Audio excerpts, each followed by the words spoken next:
any federal government that is not thinking seriously about climate change ought to be thinking seriously about it in light of events like the pine beetle outbreak. I mean, let's not kid ourselves here.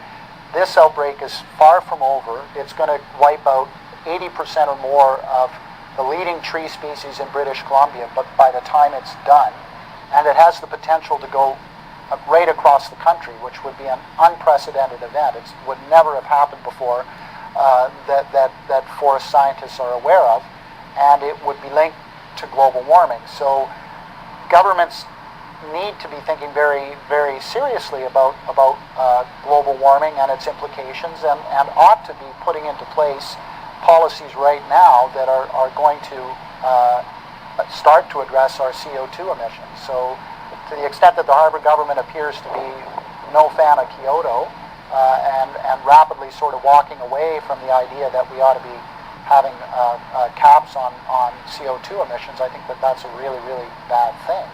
In addressing the pine beetle challenge in the central interior of BC, there have been a lot of real stumbling blocks to that. The first one's been our science of the pine beetle. Despite that it's a critical pest, and despite that the forest industry is a really big player in the province, a key economic driver, we don't really know that much about the key pieces of what makes the pine beetle epidemic a challenge. Some of the public policy decisions that were made early on in the process were really driven by a poor understanding of the pine beetle. So how far can the pine beetle disperse? Turns out it can disperse a very long way using wind currents and those kinds of things. What kinds of trees will the pine beetle attack? It used to be thought they'd just go after the most mature trees.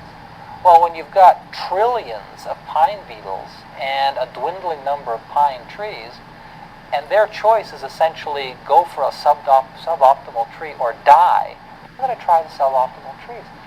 So we're finding even the youngest trees are being affected.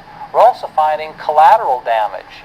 They'll go into spruce trees, they'll go into hemlock trees, other trees, just in order to try to survive. So there is that collateral damage happening as well. We, for the first couple of years, shipped pine logs all over the central interior in order to mill them because we thought once the tree was cut we wouldn't have to worry about the pine beetle. But in fact, around a number of these sawmills we then had outbreaks of pine beetle. So getting a handle on the science has been a challenge. We don't have a full handle on it. We need to do work on it.